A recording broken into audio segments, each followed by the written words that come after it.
Shalom. This week we are reading Parashat Tetzaveh, the 8th Torah portion of Sefer Shemot, the book of Exodus, beginning with the 20th verse of chapter 27. This portion is a direct continuation of the previous Parsha, Truma, continuing with instructions for the construction of the tabernacle and the creation of all its details. Our Torah portion begins with God's command to Moshe for the children of Israel to take olive oil for kindling the menorah daily to Moshe. In summary, the first half of the Parsha deals with the divine command to fashion priestly garments for Aaron and his sons, the Kohanim. The garments of the high priest are the breastplate, the ephod, the robe, the tunic, the turban, sash, pants, and headplate, 8 garments in all, while the garments of the ordinary priests are 4, the tunic, sash, headdress, and pants. The second half of the portion is occupied with the offerings and other details of the inauguration ceremony of the Kohanim, which are to be offered for the inauguration of the tabernacle. Our portion also includes the commandment of the daily Tamid offering, as well as the command to create the golden altar for the daily incense offering. Parashat Tetzaveh is generally read before Purim, and that's no coincidence, as we shall see, just as the Purim story itself, as seen over and over again in the story of the Scroll of Esther, teaches us that there's no such thing as coincidence at all. In fact, this Shabbat, upon which we shall be reading Parashat Tetzaveh, is also a special Sabbath called Shabbat Zachor, the Sabbath of remembrance, always the Sabbath that immediately precedes Purim. On this Sabbath, we will be reading another Torah reading as the additional reading, the Maftir, the commandment to remember never to forget the evil of Amalek, the forebearer of Haman, found at the end of Deuteronomy chapter 25. So, continuing with what we were learning about last week, this portion is a continuation, and all this time Moshe is with Hashem, studying Torah on Mount Sinai, 40 days and 40 nights. But last week's Parshat Truma began with the words, Hashem spoke to Moses, saying. And this week's Parashat Tetzaveh begins with the words, and you command the children of Israel that they shall take for you pure olive oil, without mentioning Moshe's name. And you. Neither is Moshe's name mentioned anywhere in this Torah portion at all. In point of fact, this is the only Torah portion throughout the remainder of the rest of the Torah, since the first portion of Shemot, Exodus, when he was born, that does not mention Moshe's name. How very unusual. A number of ideas have been offered that seek to address this mystery, but the accepted conventional wisdom ties this phenomena of Moshe's disappearance to Moshe's request of Hashem that we will encounter in next week's Parsha of Ki Tisa, at the time of God's anger with Israel in the aftermath of the debacle of the golden calf. Make a long story short, in response to God's anger at Israel, there in Parshat Ki Tisa, Moshe said, chapter 32 and verse 32, and now, if you would forgive their sin, but if not, erase me now from your book that you have written. Ultimately, God did forgive Israel, but according to this idea, this insight, Moshe, having said what he said, that can't be taken back, words have power and make an impression, a dent on the universe, especially when expressed by such a tzaddik, such a righteous man as Moses. Thus, even though God did not erase his name from the book, the request of Moses was symbolically fulfilled, because this week it is erased. And this week of the Torah reading of Parashat Tetzaveh always falls during the week of the 7th day of Adar, which is the anniversary of Moses' death. So this week, Moshe is not mentioned. The aforementioned is a very famous idea, but I don't think it's the last word. So if you'd open up your hearts in the deepest way with me, I would like to share another thought with you, because I don't find that idea to be a satisfactory explanation of this phenomena. Moshe's name not being mentioned is so unusual, such a great mystery. I would like to explore it further, with the help of the great Me'or Einayim, Rabbi Nachum of Chernobyl. So, we are currently in the month of Adar, and our sages emphatically taught, when Adar enters, we increase in joy. Adar is a time of true joy. miracle of Purim. But the question arises, after all, the miracles of Purim did not occur until the 14th and 15th days of the month. Why then do our sages instruct us to magnify our joy already from the beginning of the month? But the fact is that the secret of the month of Adar is hidden in its name. How apropos, since the lesson is all about hiddenness. The word Adar is made up of the three Hebrew letters Aleph, Daled, Resh. Adar is an allusion to the idea of Aleph Dar, making the world into a home for the master of the world. God's desire to be welcomed into this world. Aleph alludes to God, as in the verse, "You are the master, aluf, of my youth," Jeremiah 3, verse 4. Just as the Aleph is the master, the first of all the letters, so too Hashem is the first, the precedence of all existence, which is the aspect of Adar, the Aleph dwelling in this lowly world, for he seeks to cause his presence to dwell together with his creations. That's the true source of Purim joy, which was revealed to the Jewish people through the Purim story. Now this past week, we marked the occurrence of another day, Zayin Adar, the 7th day of the month of Adar. We mentioned earlier that this is the anniversary of Moshe's passing. This is a rather special day, even if not observed as an actual holiday. But its story is really interesting.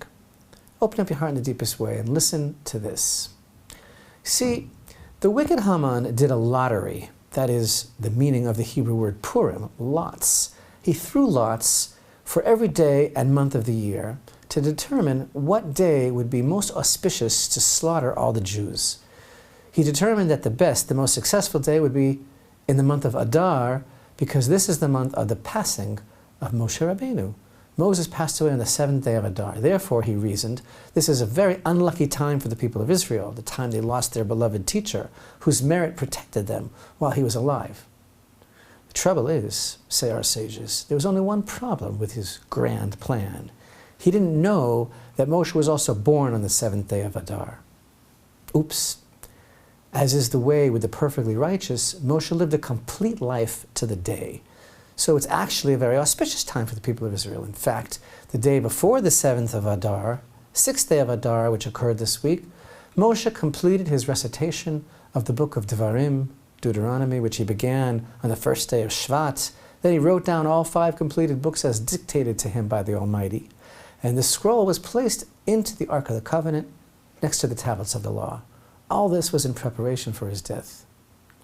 Now, ostensibly, meaning on a surface level, this teaching about Haman not knowing that the 7th day of Adar was also the day of Moshe's birth seems to mean just that the wicked Haman's information was flawed, his intelligence network was incomplete, his internet connection was down. It was a simple mistake, a lack of information on a simple calendar level. But I don't think that this is the meaning of this enigmatic idea. What? The anniversary of Moses' death was printed on all the dime store calendars and on the homepage of Wikipedia where it lists on this day, but that all these resources available to the powerful Haman failed to mention that it was also his birthday? Nobody knew that basic information? I don't think that's what it means at all, that he didn't know that it was also his birthday.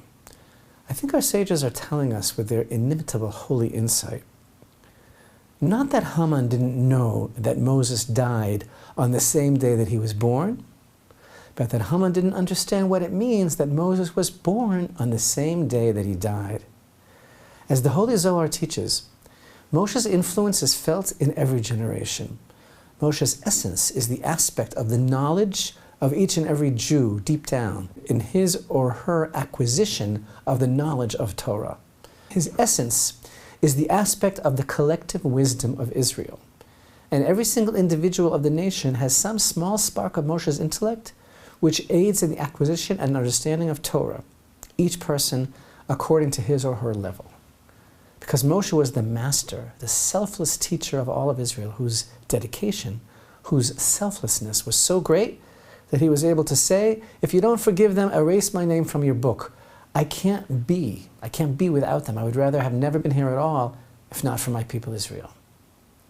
Regarding Moshe, the Torah states, and no man knows his burial place to this day. Deuteronomy 34, verse 6. In addition to its plain meaning, there's another level of meaning to this verse, and that is exactly as we've just discussed. Moshe's presence is vitally felt in every generation and shines like a guiding light for every individual, and therefore no man knows his burial place because his presence is felt as a guiding force within the intellect of each and every Jew. So Haman thought that because Moshe passed away on the 7th of Adar, Israel's aspect of knowledge, which is what Moshe represents, their connection to Torah, was also dead, in which case he could best them. But he didn't know that Moshe was born on the 7th of Adar. As soon as he died, he was born as an aspect of the collective consciousness of the nation, which is felt by each individual who seeks to acquire the knowledge of the Torah on a sincere and personal level.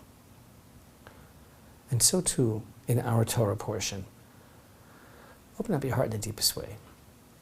Moshe's name is not mentioned because his presence permeates every aspect of the Parsha. And Moshe was intimately bound up with the tabernacle. The children of Israel were to bring the pure olive oil to him. He was to bring Aaron and his sons near to him. He was to anoint Aaron. He was to officiate at the inauguration. And as we shall later learn, Moshe was to construct the tabernacle single-handedly upon its completion. Only he could do this, could bring the tabernacle together to its completion so that the divine presence could descend. Moshe is here. The portion begins with the word ve'ata, and you. And the letter Vav is the signal of continuation. But in the spirit of Adar, he is hidden in plain sight. The people of Israel are commanded to bring pure olive oil to Moshe. Olive oil represents wisdom. They are enjoined to emulate Moshe, who forever represents understanding of the Torah which is called after Moshe's name, as in Malachi, chapter 3 and verse 22, remember the Torah of my servant Moshe. Just as the children of Israel are commanded to bring the olive oil for the menorah to Moshe, so too recall that in the book of Numbers, they are commanded, speak to the children of Israel, and they shall take to you a para aduma, a completely red cow. Numbers 19:2. And we all know that only Moshe fathomed the secret of the red heifer, because Moshe is the connection of every generation of Israel.